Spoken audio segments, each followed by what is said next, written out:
Now we come to the conclusion of the poem, and it is not only the conclusion of the poem, it is the conclusion of the plot as well.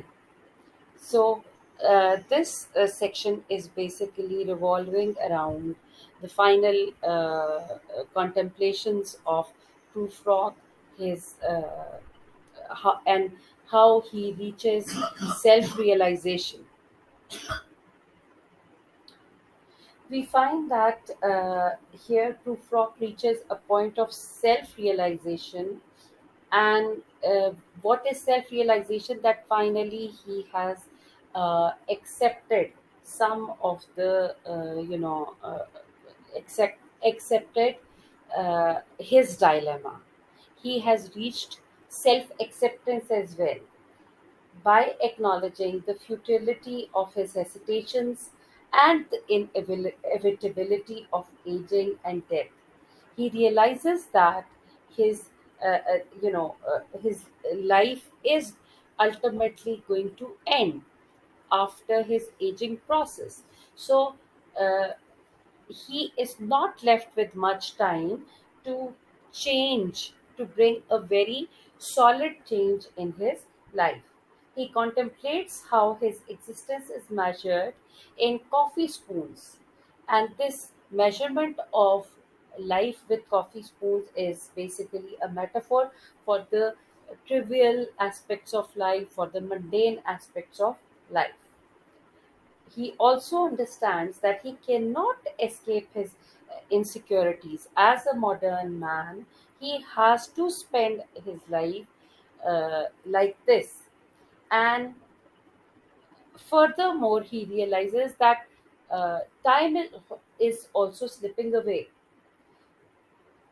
and whatever change he intends to bring in his life has to be brought now.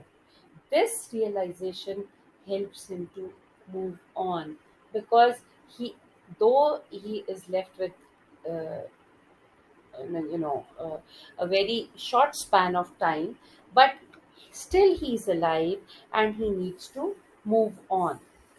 So the poem concludes with Prufrock resigning himself to his limited existence, and how do we come to know that he has accepted this? He states that till human voices wake us and we drown, till life comes to an end, he has to make an effort to continue his life.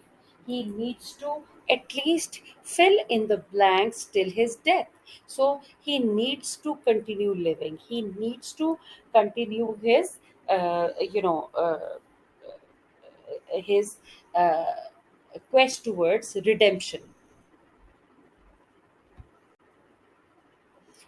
Now, this section starts with the most important question that we come to know what Prufrock intended to ask.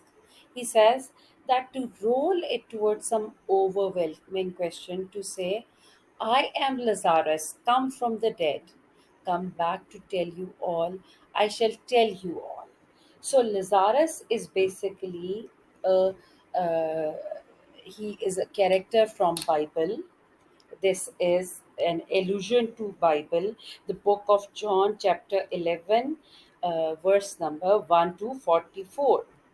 So Jesus, that is Jesus Christ, he brought Lazarus, who was the brother of Mary, his mother, and Martha,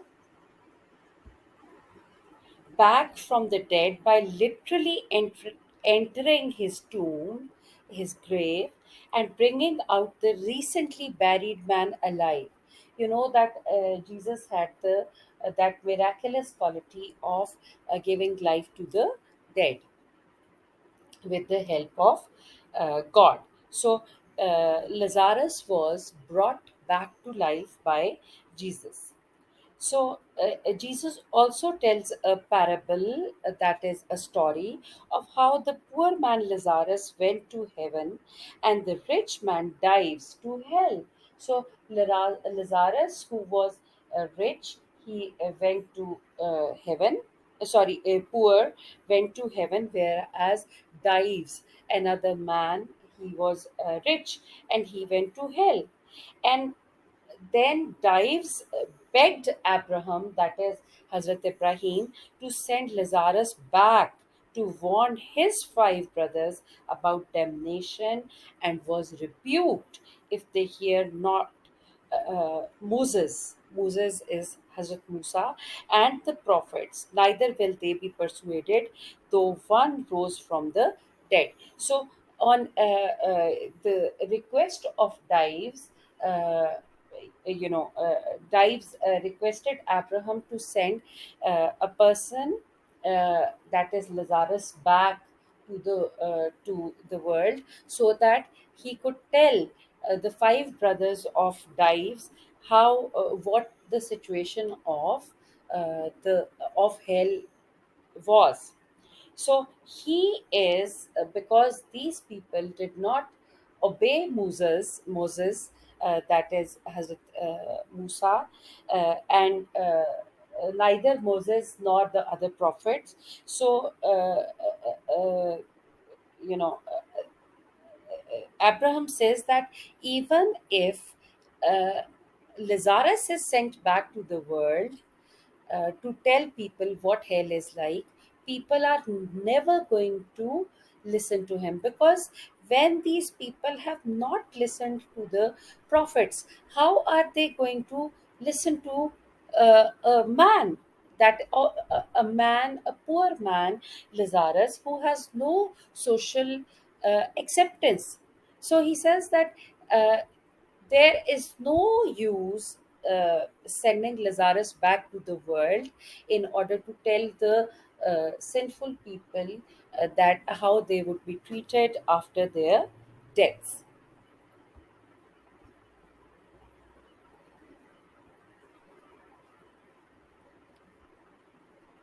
Then we find that it seems as if there is a bit of an action going on, and it is, if one setting a pillow by her head should say, "That is not what I meant at all, that is not it at all." So when a Prufrock gives a reference to Lazarus, or he is making a religious allusion, we find that the uh, person who was his listener, or maybe that unnamed listener who was his beloved, who was correcting the pillow, the posture of the pillow under her head, and maybe she is going to reply that is that is not what I meant at all, that is not it at all. Maybe that woman was just accompanying Prufrock only for the sake of company. Maybe she is not in a position to have a long lasting relationship with Prufrock. Maybe she has changed her decision. Maybe she has also made her revision, as Proof of Rock was yearning in the third and fourth sections of the poem, that maybe she does not want to continue her relation with Proof Rock, because she uh, is, maybe it is a possibility that she's fed up of the uncertain condition through which Prufrock is undergoing, and maybe she wants to give the impression that her courtesy has been misinterpreted by Prufrock, and their relationship cannot continue any forward. Then Prufrock is again questioning himself, that if he had responded to or acted in the world in a certain way, may would his beloved still be uh, interested in him, and for that he asks a question, and would it have been worth it, it had been valuable after all, would it have been worthwhile after the sunsets, after all the sunsets, after all the evenings, and the dooryards and the sprinkled streets. Sprinkled streets are actually the streets which are still not empty. There are still travelers on those streets. However, they are no more in a crowd. Rather, they are in scattered, some scattered travelers. After the novels, after reading the novels, after the teacups, after the tea party, after the skirts that trail along the floor, and after having dances with girls who had proper, uh, you know, who were dressed up properly, and this and so much more. Maybe he is questioning that if I had completely adjusted myself according to the world, if I had made a proper, a proper, I would have uh, uh, transformed my self according to the preferences of the world, will it still will my beloved still be with me? Even right now I have not completely uh, surrendered myself to the preferences of the world. But if I had, would my beloved still be with me? Is she true enough to be by my side forever? He says, it is impossible to say just what I mean. He says, I can't say anything for certain, for sure, because uh, of the uncertainty which surrounds me. And this uncertainty reminds us of the yellow smoke, the yellow fog that was there in the second part of the poem, the second section of the poem. He says, but as if a magic lantern. Now, magic lantern is over here, not a lantern that is, or a torch that is giving light only, but it is that torch that is reflecting the uh, inside uh, of the body on a screen. It's more like an X-ray, he says, and as if a magic lantern threw the nerves in patterns on a screen. If I my nerves would have been reflected on the screen, would it have been worthwhile if once settling a pillow or throwing off a shawl and turning toward the window should say, this is that is not it at all. That is not the end. That is not what I meant at all. I'm not saying that I'm not going to accompany you any longer. I did. He says that maybe that woman still, despite knowing me inside out, maybe she is also not going to accept the truth. So he says that perhaps this lady who is with me right now, who is correcting her pillow and or throwing off her shawl, would turn towards the window, would also come to a realization that she is also not in love with Prufrock. And uh, when you are not sure of the love of the other person, of the of your beloved, how can you take a step forward by proposing her? Same is the case with Prufrock. He avoids proposing the beloved because he's not sure whether that woman is in real love with him or not, purely in love with him or not. So he is afraid of losing that woman only because he's not sure that that woman is sincere with him or not. Then he says, "No, I am not Prince Hamlet." Now, this is again an allusion to a character created by William Shakespeare in his play Hamlet. Hamlet, who is a noble prince, and who is famous for his indecision and lack of courage. So he says that uh, because his father was murdered by his uncle, and he uh, though Hamlet desired to have revenge, but instead he does not pluck the courage to take that revenge.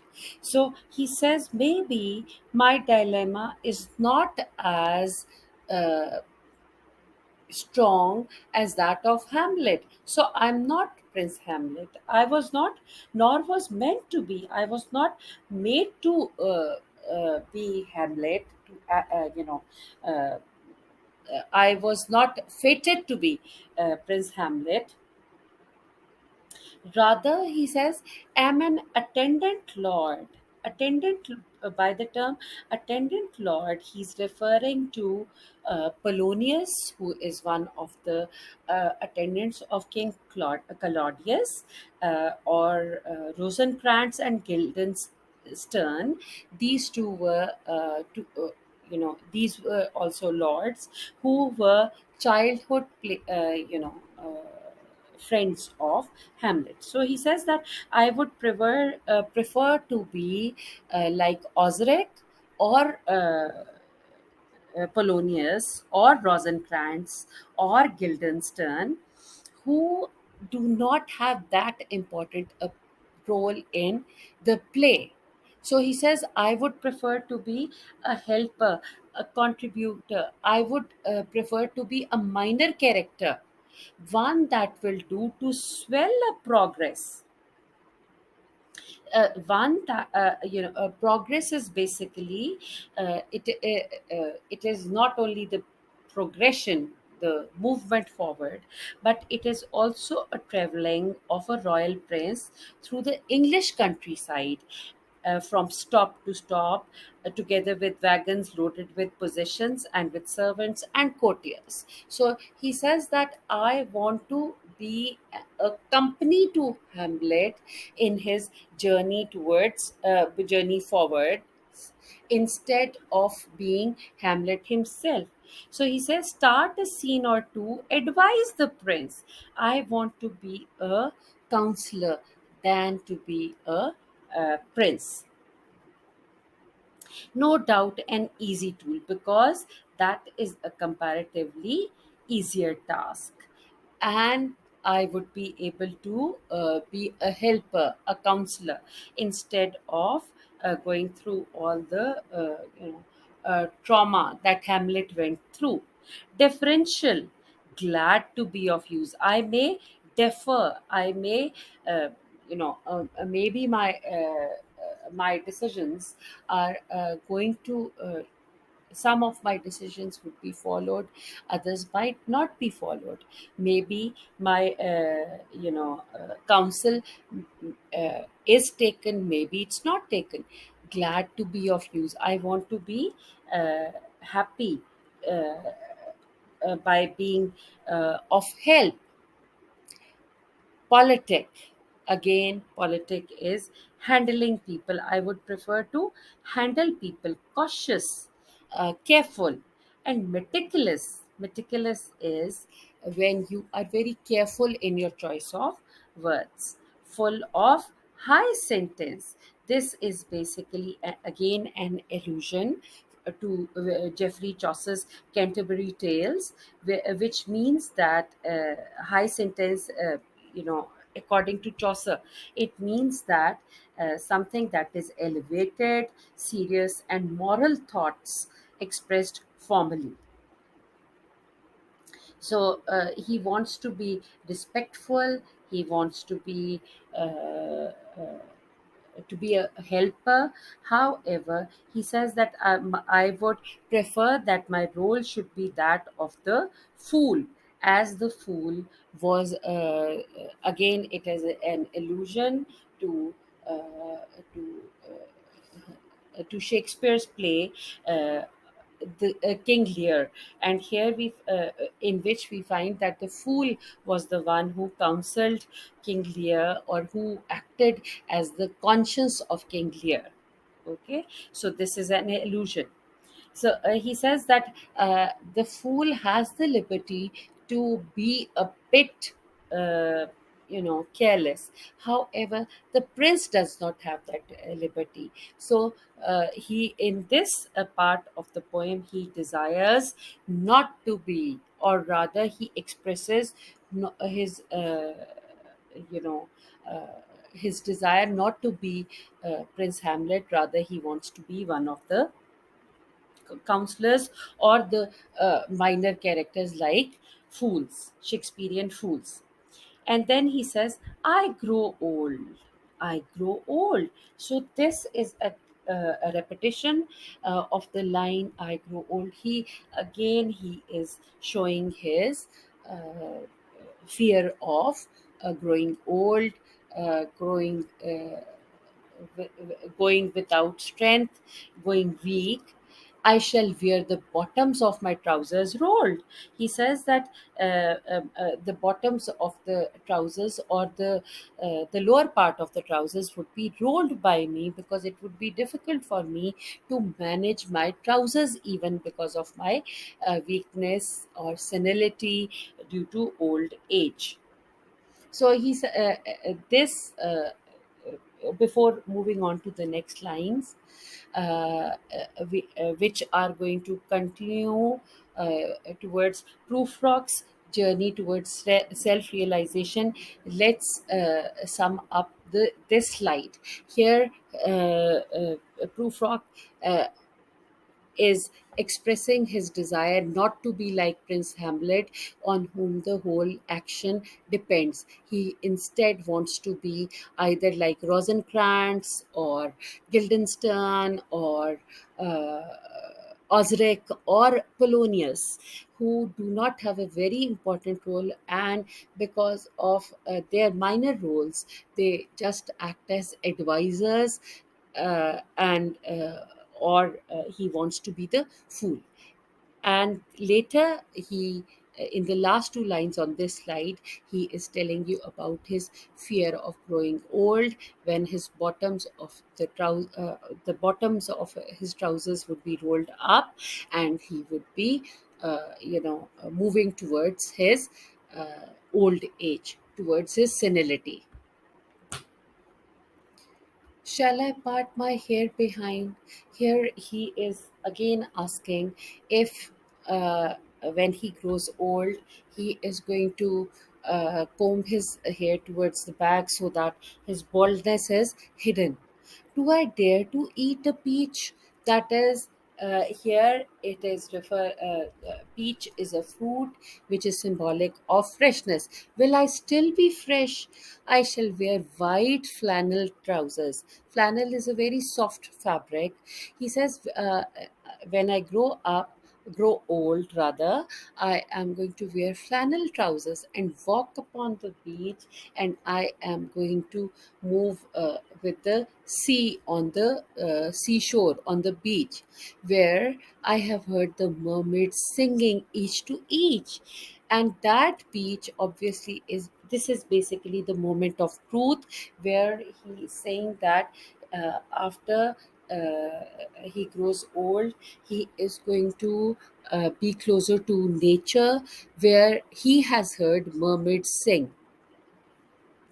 Mermaids are fictional characters. They are actually half fish and half women. It is believed that they are singing in the somewhere in the seabed. So here the fantastical is brought together. It has been juxtaposed with the real. And he says that I've heard that the mermaids sing there. This is an allusion to John Donne's song, his poem Song, and where he says that teach me to hear mermaids singing.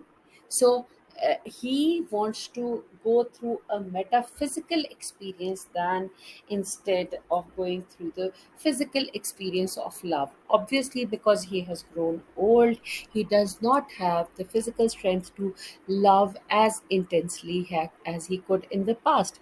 However, now he has a desire to be closer to nature after he has been deceived by his or deserted by his lady love. He says, I do not think that they will sing to me. I'm not sure whether they are going to sing to me, but at least I can make an effort. At least I need to move. I've seen them riding seaward on the waves. I've seen them that these mermaids are riding the waves, they are floating on the waves, they are swimming on the waves, combing the white hair of the waves blown back. And it seems as their soft swimming gestures are combing the white hair of the waves. Here the color white is intensifying the purity of the water. So then he says, from when the wind blows the water white and black, we have lingered in the chambers of the sea. When the wind was blowing, and because of it, the water turned white and black. He says, we have been even in the past. Resided in the lower chambers of the sea by seagulls covered with seaweeds, red and brown. These seagulls are actually the mermaids. He says, we have had company of the mermaids in the past. And these it is because of their company we realize that ultimately the redemption lies in taking a step forward, and that step forward is necessary to uh, continue uh, uh, our lives. So he says, by seagulls wreathed with seaweed red and brown, till human voices wake us and we drown. Till let us be, let us enjoy this nature till we are brought to reality by the human voices, which are going to wake us up, and we are going to uh, go back to our physical life, which is obviously that life which is no more pleasant. So at least we should take a step forward towards nature, because nature is he has a fear that maybe these mermaids are not going to sing to me. But he says that I have had an experience in the past where these seagulls used to help us enjoy. So till we have the time to stay in our subconscious, it's better to do so. Till we are brought back to the reality by our human companions. So this brings us end to the end of the brings us to the end of the text, and let's move on to the points for critical appreciation.